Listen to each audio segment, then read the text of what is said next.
In this video, we're going to look at chaperones and some diseases from unfolded proteins.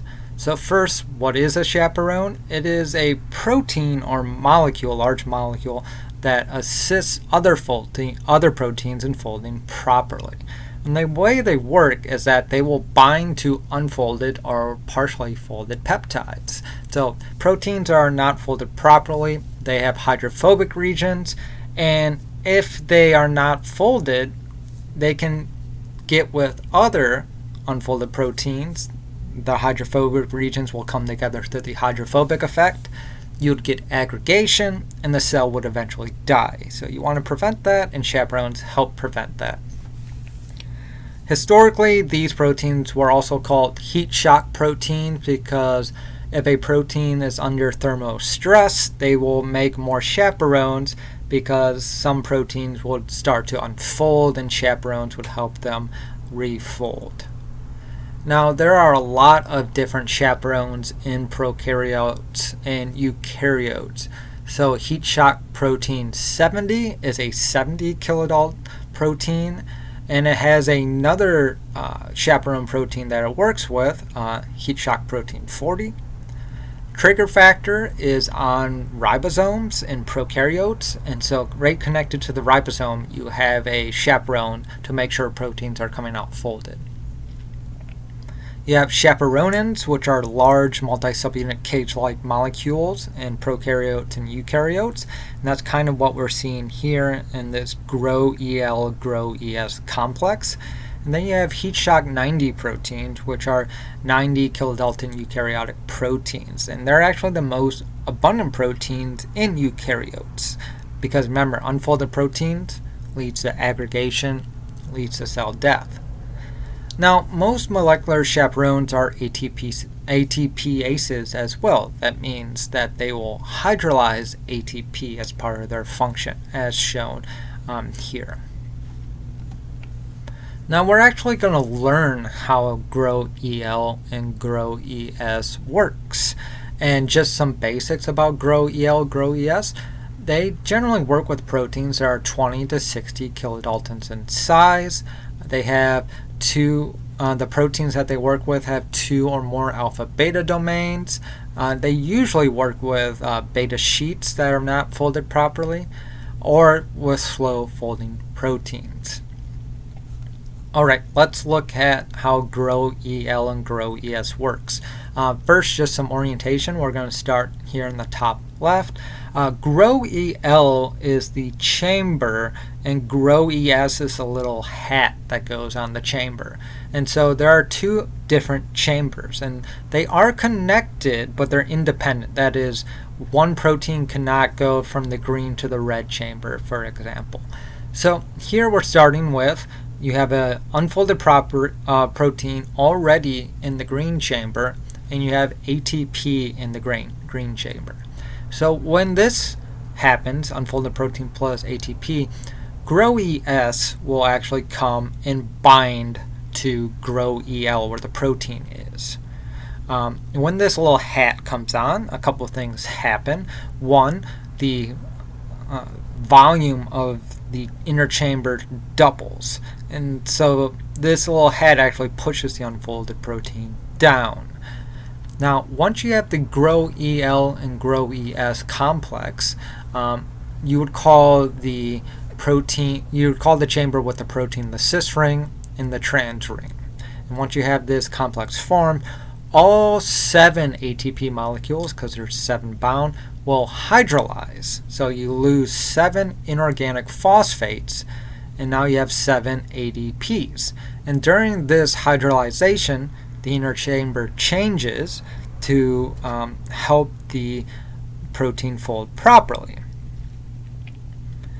After this hydrolyzation event of the ATP, you'll have a second unfolded protein and 7 new ATP molecules bind to the trans ring.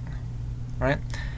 After that, GroES will come off, will pop off, the folded protein will leave, the ADPs will leave, and now you'll work on the bottom chamber. And so what you do to orient yourself is take this structure and just flip it 180 degrees, and now this is what you're working with. So you have two chambers that kind of work in concert with each other, but you're only using one chamber at a time to fold a protein. Now, unfolded proteins, or properly unfolded proteins, have a lot of correlation with human diseases. In fact, at least 35 diseases are associated with extracellular deposits of protein aggregates that are no longer soluble. And these type of proteins and soluble deposits are called amyloids, and the diseases are called amyloidosis. And probably the most popular or well-known is Alzheimer's, where you have a protein called amyloid B. But you can also see Huntington's disease and Parkinson's disease is also called by these unfolded protein aggregates. But we're going to focus on Alzheimer's disease, which is from an aggregate of amyloid beta, or amyloid beta. And amyloid beta, there's really no normal function known for this protein.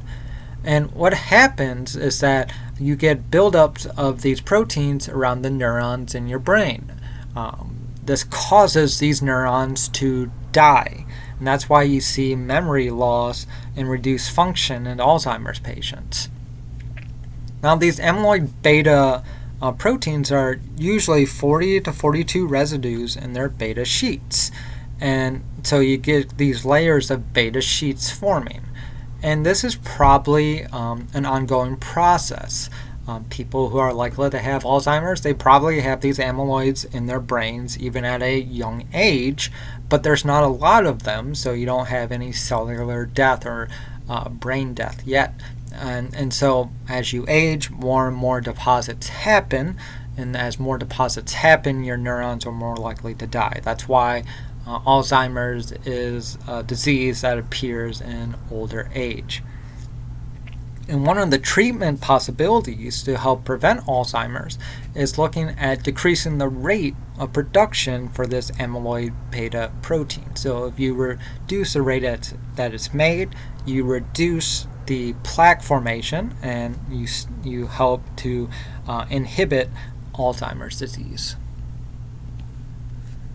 Now, another disease from unfolded proteins are from prion rods.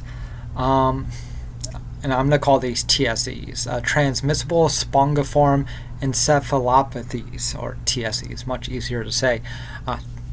One of these diseases, you might have heard about this before, it's called mad cow disease. We also have Kuru, which is a brain disease associated with cannibals, and Creutzfeldt-Jakob disease. And for these, the infectious agent that actually causes disease is actually a protein that we call a prion. So you may have not realized this before, but proteins can cause infectious diseases.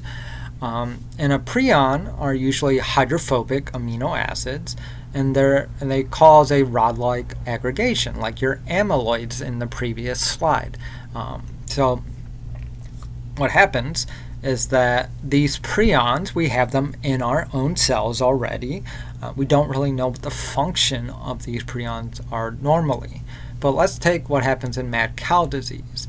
If you eat a cow that is suffering from mad cow disease, you can eat what's called a scrappy prion.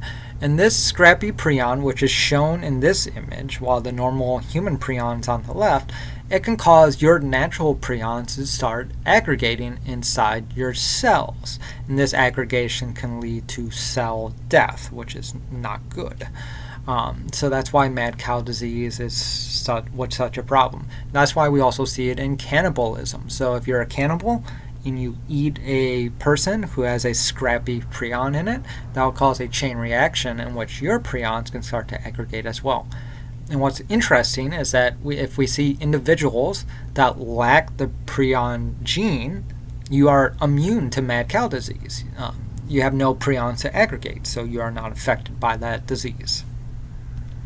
That's it for this video. I'll see you in the next one.